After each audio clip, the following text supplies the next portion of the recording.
In a time not too long ago, the only people who owned video cameras were Hollywood studios. Now these days, nearly everyone has them in their pockets. Filmmaking has become accessible to nearly anyone, but where is it all going? Now the future of filmmakers, computers rather than people. I'm Matt, and this is the new Q-Time.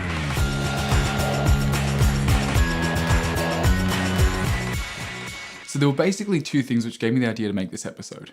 The first was an amazing behind the scenes look at the CGI work done on the new Warcraft movie, and how far this technology continues to evolve, to the point at which one day we're able to have fully digital characters on screen and have them look entirely real. For me, I'm mesmerized by the amazing visual effects in movies these days, but they still require so much human input, from good acting, directing, and stunt coordination which serve as a solid foundation. From there, companies like ILM use their digital magic to create these immersive locations and impossible characters, which are still based off motion capture and stand in props and people. However, what we're seeing these days with this new technology is the reduction of human input required, where more can be done in post with less work in production.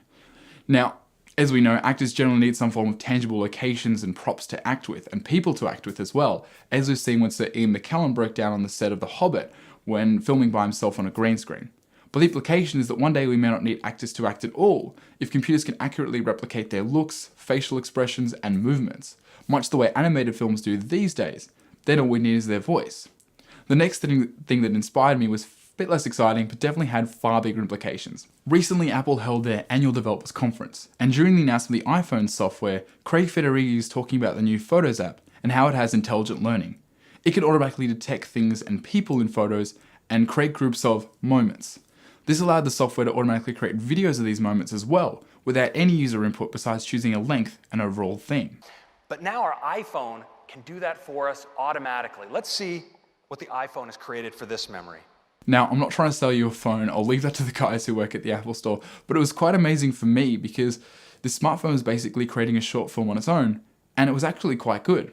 And that posed the question in my mind, can filmmakers be replaced by computers one day? Think about this. As computers begin to become more intelligent, it can take on thinking like a person.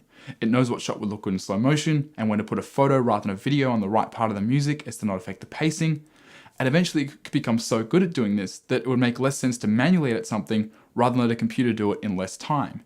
However, if everyone has their hands in this technology, what does it mean for professional editors? Do they become redundant? I mean, editing requires technical knowledge and skill, but a computer can replace this. But can a computer replace the feel required by professional editors? It's a scary thought for me because with this technology, filmmaking feels so much less personal if anyone can click a button and get a polished video as a result.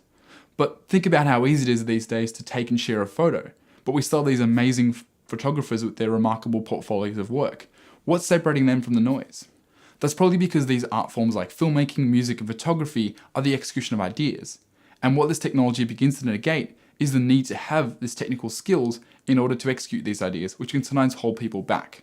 But I think an important consideration is this technical execution actually becomes a part of the final product. The way you choose to show or not show something, the way you linger on a shot, and the pacing actually affect the viewing experience to a large degree.